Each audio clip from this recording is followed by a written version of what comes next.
온전한 자, 그 종교적인 용어로 탐임이란 이 단어는 보통 종교적이고 우리가 하나님 앞에 예배드리는 제사 뭐 이런 거와 관계된 온전함을 이렇게 표현할 때 쓰는 게 아닌가 생각이 듭니다. 그래서 주로 이 주석가들은 두 가지 의미로 뭐 주어가 앞에 나왔든 뭐 목적어가 어떻게 됐든 간에 두 가지 의미를 본문에서 이용합니다. 첫 번째는 도덕적인 원리나 하나님 명령에 충실히 행하는 것으로 늘 선을 행한다는 의미로 온전하게 행하는 자 이렇게 인식을 합니다.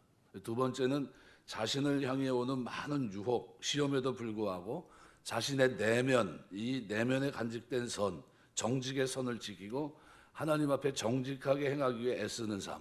그러니까 선한 양심을 따라 행하는 겁니다. 형제들아 내가 범사에 선한 양심을 따라 섬겼노라 이렇게 얘기하거든요. 이게 뭡니까? 쉽게 말하면 구약으로 온전한 자입니다. 신약으로 마찬가지로 이 노아 시대 노아가 죄가 없다고 얘기를 하는 게 아닙니다. 노아가 그 시대 사람들 가운데 온전하게 행했다는 겁니다. 하나님 앞에 살려고 몸부림쳤다는 거예요. 시대에 수많은 사람이 있는데 우리가 하나님 앞에 온전한 사람으로 세워지기 위해서는 방향이 일정해야 됩니다. 방향이 뭐냐? 하나님이 뜻하는 방향으로 나는 좀 부족해도 그래도 그렇게 살려고 몸부림치는 이게 우리가 신학적인 용어로 성화의 삶입니다. 성화. 우리가 볼 때 완벽하지 않지만 그럼에도 불구하고 그 하나님이 추구하는 뜻 가운데 사는 그 삶을 놓지 않고 그것을 향해서 묵묵히 한 걸음 내딛는 겁니다. 좀 부족합니다. 여전히 연약해요. 아브라함이 자기 하나님의 부름을 받고 갈 바를 알지 못하고 나왔지만 처음에 그 믿음의 모습과 중반 하나님을 진짜 인격적으로 만난 그 지식, 뭐 제임스 패커가 얘기한 대로 지식, 그냥 하나님을 안다는 지식이 피상적인 지식이 있고, 그죠? 진짜 아는 것이 경험적인 지식. 우리에게 진짜 필요한 건 뭐냐면 두 가지 다 필요합니다. 피상적으로도 알아가야 되겠지만 진짜 체험해서 만나보고 경험해봐야 됩니다. 그런 은혜, 너희는 여호와의 선하심을 맛보아할지어다. 맛을 봐야 되거든요. 이게 진짜 이런 맛이구나. 성경을 읽고 꿀송이보다 달다는 것을 경험해봐야 돼요. 아, 이게 이런 맛이 있었구나 하는 것을 알아야 되는데 똑같이 성경을 보는데 어떤 사람은 맛을 몰라요. 이게 무슨 얘기냐면 피상적으로 알 수 있다는 거죠. 그럼에도 불구하고 하나님이 우리에게 요구하는 것은 뭐냐 하면 끊임없이 포기하지 말고 하나님 백성답게 그 길을 묵묵히 걷는 겁니다. 내면의 선한 마음을 간직하고 그것을 지키고 행하기 위해 애쓰는 삶을 살아가는 이런 사람이 후손에게 복이 있다. 뭐 먼저 잘 살았기 때문에 후대가 복이 있다 이런 얘기가 아닙니다. 이거는 늘 구약의 개념 속에서는요 한 집에서 같이 삽니다. 고대 근동에 같이 삽니다. 한 집에서 한 울타리에서 그래서 늘 뭘 같이 합니까? 생활을 같이 해요.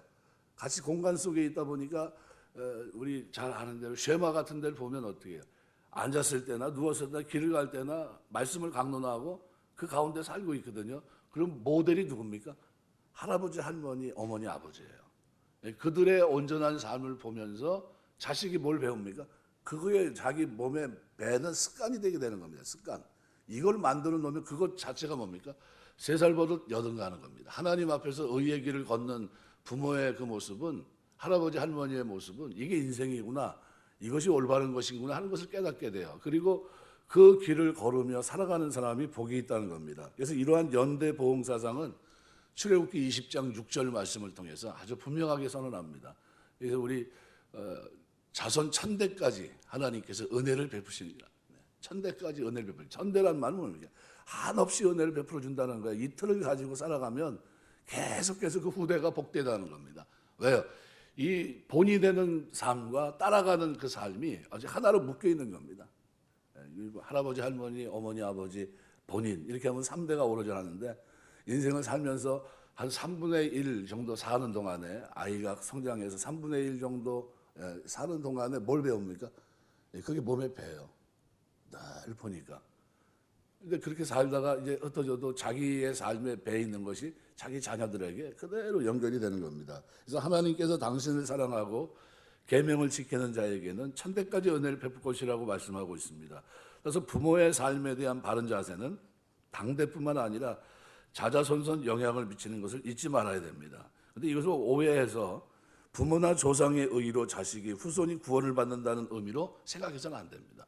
이 구원과는 다른 문제예요. 구원은 개개인입니다. 그래서 이는 부모나 조상의 덕스럽고 의로운 삶에 보니 자손들에게 깊은 영향을 미쳐서 후손들이 그 본을 따르게 되면서 하나님의 축복이 그들에게 지속적으로 임하게 됩니다. 그래서 꿈도 달라져요. 제가 언제 한번 TV를 이렇게 우연치 않게 보다가 최수종 그 하이라 부부 자녀들 이렇게 키우는 걸 이렇게 봤는데 자녀들 꿈이 뭡니까? 이렇게 물어봤어요. 아이들은 뭐 하냐고 물어봤더니 우리 아이는 사회복지사가 꿈이에요. 그러면서 그걸 이렇게 하려고 지금 노력하고 준비하고 있습니다. 그때 왜 그렇게 되냐면 제가 이제 봉사활동도 많이 나가고 뭐 이렇게 하다 보니까 아이가 그걸 보면서 자기가 나도 사람을 좀 섬기며 살아야 되겠다는 그 비전이 거기서 생겼다고 그러답니다. 그래서 그렇게 하려고 노력한다고 그러면서 얘기를 하더라고요. 근데 그게 뭘 보면서 큰 겁니까? 부모님이 어떻게 살아가는지를 본 거예요. 보면서 이게 참 아름답구나. 예, 우리가 볼 때는 그거 뭐 돈이 되겠어? 뭐 이렇게 얘기할 수 있는데 그런데 이 아이는 어떻게 크면서 섬기며 사는 게 좋구나. 이게 참 아름다운 거구나. 그거를 마음속에 어떻게 해요? 아름답게 세워놓은 겁니다. 아주 이상적으로. 그리고 그 꿈을 이루기 위해서 나가는데 그 바탕은 누굽니까? 그게 부모님이에요. 부모님이. 그 부모가 살아가는 동안에 자식에게 보여준 모습이 자식에게 살아가는 동안에 비전이 된 겁니다. 내가 저렇게 살아야 되겠구나 하는 꿈을 가지게 된 거예요. 그리고 그렇게 나갑니다. 이게 복이 있다는 거예요. 그러니까 이 얘기가 오늘 본문에서 얘기하고 있는 7절입니다. 온전하게 행하는 자가 의인이라. 완벽하진 않지만 그래도 말씀 붙잡고 하나님 양심 감찰하신 하나님 앞에 신실하게 몸부림치며 살아가려고 하는 이것이 복이 있다는 거예요. 왜냐하면 그것이 후손에게 영향을 미치고 그가 또 그와 같은 길을 걷기 때문이라는 겁니다. 두 번째로 8절에 보시면은 심판 자리에 앉은 왕은 그의 눈으로 모든 악을 흩어지게 한다. 흩어지게 한다는 말은 이 자라라는 원형인데 두 가지 뜻이 있습니다. 씨를 흩뿌리다 또는 알곡과 가라지를 구분해내기 위해서 까부르다, 민노우라는 단어인데 후자입니다. 그래서 오늘 본문에서는 후자로 쓰였어요. 그러니까 까부르다, 그러니까 이게 알곡과 가라지를 구분해내는 걸 얘기합니다. 그러니까 심판의 자리에 앉은 왕은 그의 눈으로 모든 악을 어떻게 구분해낸다는 거예요. 강이 능동 분사형으로 되어 있습니다. 그러니까 그 같은 행동을 반드시 해야 된다는 겁니다. 왕은 그렇게 해야 된다는 거예요. 그래서 심판 자리에 앉아 있는 왕은 모든 악을 흩어지게 해야 할 책임이 있다는 겁니다. 이것은 하나님께서 당신의 대리 통치자인 왕에게 그와 같은 권한을 부여하셨고 왕은 재판관으로서 악을 색출해내는 그리고 그것을 진멸하는 이 정의를 수호해야 된다는 겁니다. 이와 같은 재판관으로서의 왕의 이미지는 단순히 너무나 무거운 짐을 진 게 아니라 이 세상의 마지막 때 있을 하나님의 심판을 상징하고 있는 겁니다. 그날에 하나님께서는 모든 사람을 심판대회에 세우실 것이고 모든 행위가 밝히 드러나고 그 행위대로 심판합니다. 이러한 상징은 모든 악을 이란 단어, 홀라으라는 단어예요. 이 단어를 통해서 표현한 겁니다. 그러니까 세상의 왕은 아무리 현명해도 이 땅의 모든 악을 색출해낼 수가 없습니다. 때로는 왕이 공의의 길을 저버리는 경우도 있어요. 측근들이라든가, 그죠? 뭐 어떤 법이 적용되는 부분이 일반 평민들, 백성들, 어려운 사람들, 오히려 권력가라든가 뭐 이런 사람들에 대해서는 어떻게 해요? 좀 삐뚤어진 잘못된 판결을 내릴 수가 있습니다. 왜곡된. 근데 그러지 못한 마지막 때 오실 만왕의 왕 전능하신 하나님만은 세상의 모든 악을 구분해내고 그것을 진멸시킬 것입니다. 그래서 그것의 상징이에요. 그래서 8절에 심판의 자리에 앉은 왕은 그의 눈으로 모든 악을 흩어지게 하느니라. 이 일은 이 땅에서 왕이 해야 될 일이지만 궁극적으로는 누가 할 일입니까? 하나님이 오셔서 심판하시겠다는 거예요. 그러니까 이런 얘기를 들으면 우리가 살아가는 동안 왜 이렇게 살아야 됩니까? 라는 질문 앞에 언젠가 주님 앞에 우리가 서야 되기 때문에 우리는 환경이 좋든 안 좋든 공의 하나님 앞에서 살아가려고 몸부림쳐야 됩니다. 왜요? 그 하나님의 심판이 있기 때문에. 두 번째로 9절 보시면은 연결되어 있다고 저는 생각이 됩니다. 9절과 8절이. 그래서 내가 내 마음을 정하게 하였다. 내 죄를 깨끗하게 하였다 할 자가 누구냐? 수사 우문을 사용해서 인간의 연약하고 죄된 본성을 고발하고 냉정한 판단력과 통찰력을 이러한 상태에서 벗어날 것을 분명히 유도하고 있습니다. 사실 누구도 자기 힘으로 완전한 자가 되거나 흠없는 자가 될 수는 없습니다. 인간은 한계가 있어요.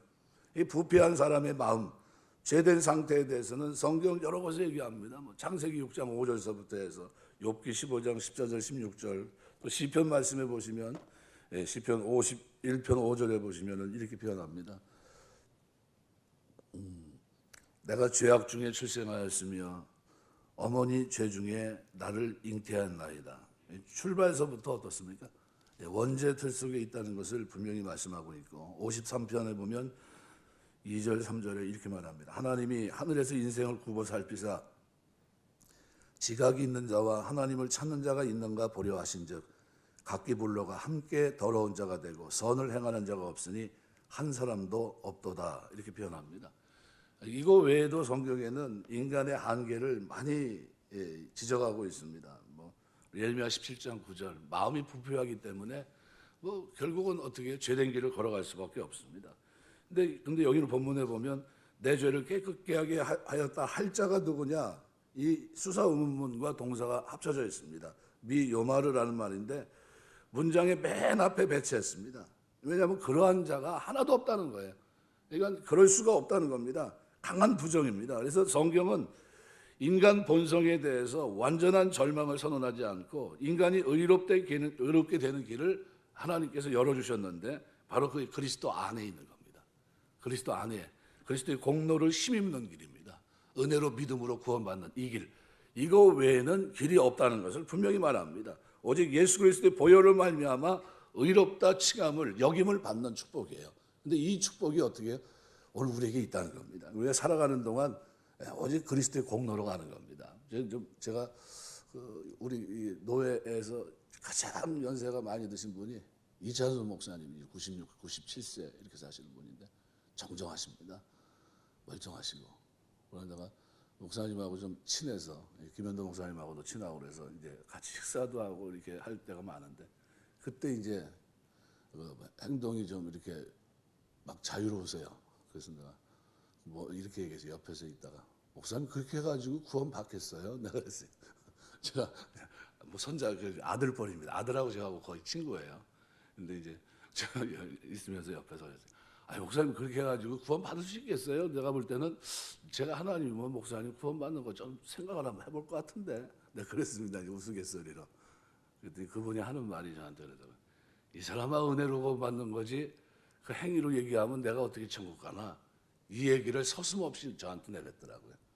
근데 그 말이 제 마음에 가서 농 비슷하게 얘기한 건데 대답이요 가슴에 팍 와 꽂혀요. 96세 이제 김영석 그 100세까지 살아보면이라는 책을 쓰신 분이 지금도 책을 써내고 있어요. 그러고 있는데 그분 레벨입니다. 그분 레벨에 있는 분이 뭘 얘기하고 있냐면 하나님 앞에 이제 부름 받아야 되는데 은혜에 대한 확신을 가지고 있더라고요. 여러분 우리가 살아가면서 우리 공로로 가는 게 아닙니다. 누구요? 우리 열심히 신앙생활했기 때문에 하는 게 아니라 누구요? 예수 그리스도의 보혈의 공로로 은혜로 믿음으로 구원받고 의롭다 여기신 하나님 앞에 성화의 삶을 살다가 가는 겁니다. 온전합니까? 온전하지 못해요. 그런데 하나님 그렇게 여겨주시는 거예요. 이게 너무나 큰 은혜입니다. 그래서 여기 십자가에 앉은 왕은 문맥상으로는 하나님의 지혜를 가진 왕을 의미합니다.